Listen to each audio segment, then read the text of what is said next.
Hey everyone, it's Kelsey here, and today I'm going to be showing you guys how I create faux locks. So I'm going to be showing you guys how I do a regular lock and then also butterfly locks. And I know I am really late on this trend, but like I always say, better late than never. So if you guys want to see how I do faux locks, keep on watching. Okay, so the first thing that I do is I box braid my client's hair. This is a mannequin, obviously, so her hair is really straight, so I braided it down to the end so that it doesn't unravel. But normally on clients, I usually braid it about halfway down, depending on how long their hair is, just for the sake of saving time, because it's really not necessary to have their hair braided all the way down if you're going to wrap it in faux locks anyway. So to start a faux lock, I like using Marley hair because it just grips so much better. So this is the hair that I'm using. So let's use our imaginations and pretend that this is a natural color hair, because this is the only Marley hair that I had laying around in my house, okay? I didn't buy hair just for this video. I just used what I had left over. So I just break up the hair a little bit, and then I'm gonna crochet it into the base of the braid.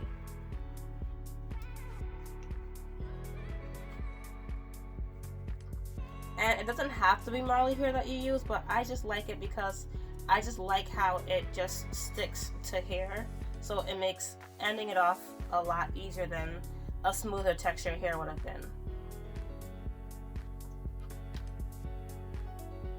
So this hair would be about as long as I want the lock to be. So if you need to cut it, you can do that. If you want it longer, you can just pull one end and make it longer. But since this is just a video, I'm just gonna make it as short as possible and do it exactly in half. So the hair that you wrap your lock in is 100% up to you. To get a more of a natural lock look, you can use Marley hair again as well. But me personally, I like using a smoother texture hair because I just prefer that look for locks. So normally I use water wave or spring twist hair. This is leftover hair from when I did passion twists on myself. Like I said, I didn't buy hair just for this video, so we're just using what we have. So I'm gonna break that hair apart as well, because you don't want it to be too neat, you know what I mean? This all helps with making the hair grip itself. And then I'm gonna go ahead and crochet that into the base of the braid as well. For the wrapping part, I always pull one side a lot longer than the other. So I'm gonna make the shorter side the same length as the Marley hair, and then I'm gonna just start wrapping with the longer piece. So I have that box braid along with the hair that I'm wrapping all in one hand, and I'm going to take my other hand and I'm going to wrap it around the base of the braid 3 or 4 times just to lock it in place basically. And then once I feel like the hair is secured, I'm going to just start wrapping all the way down the braid or lock or the hair, whatever we're calling it. We're just going to keep on wrapping. And as I'm wrapping, I like to hold the hair so that it is kind of spread out, you know what I mean? See how it's really flat? So I just hold it that way so that it stays as flat as possible, so that we're covering as much ground as we can. And we're at less of a risk of running out of hair, you know what I mean? So I'm just gonna keep on doing that all the way down to the end of the lock.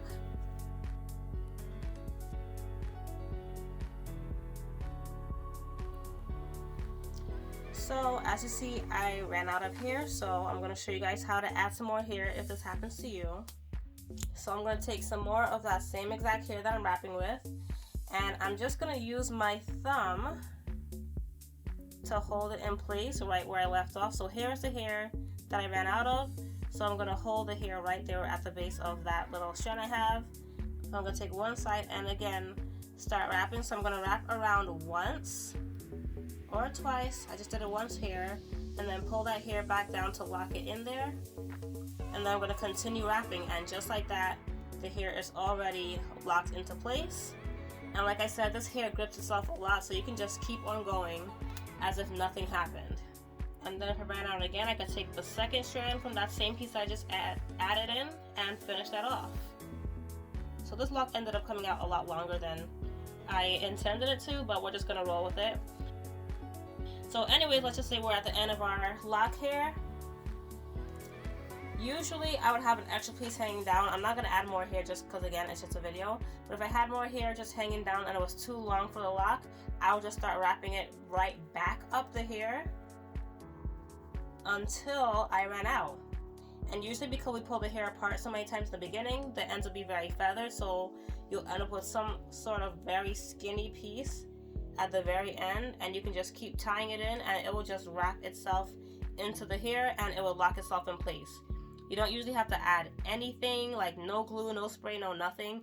It usually just holds itself, but I do know some people like to use nail glue or wig glue and put a little dot on the end of the strand and then lock it into place. But I personally, I always just keep wrapping until I run out, and it's never unraveled. I've never had anybody have any issues with the hair unraveling on them. And there you have it. That is your faux lock.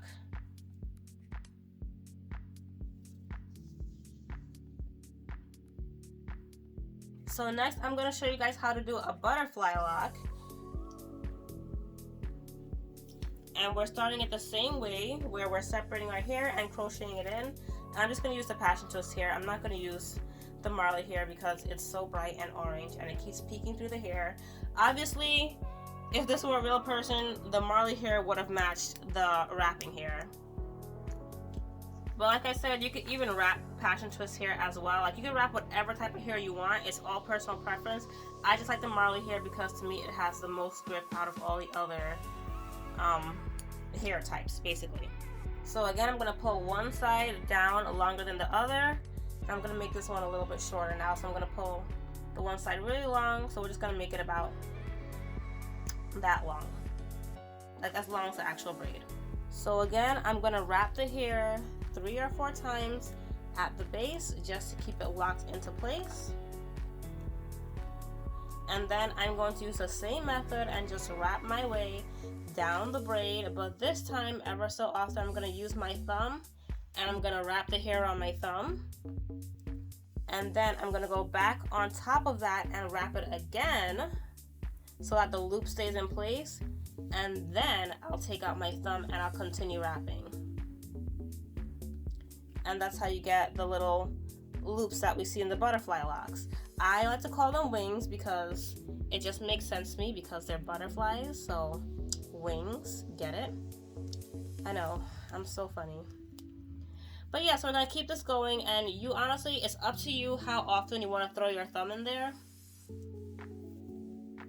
because some people just do like 2 or 3 on each lock. Some people basically have the entire thing with loops. It's really just however you want it to look. It's completely up to you or up to your client. You just have to remember to always go back on top of that loop before you take your thumb out so that you hold it in place, or else you're just going to pull it right out if you just keep on going. And then at the end it's going to be the same thing, where if you run out of hair, or if you have too much hair I should say, you just wrap it right back up until it locks into place. When I have this much hair left over, as you can see I have a lot, I will just cut it somewhere because this is way too much and I don't want to go into my loops. But it's basically the same thing. You just want to, just trail it off. You just want to have a little piece left and just wrap it right back up.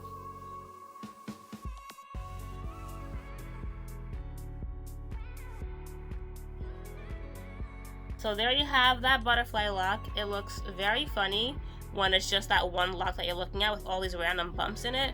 But when you have a head full of it, it looks really, really pretty. And you get that very nice distressed look that everybody's into now.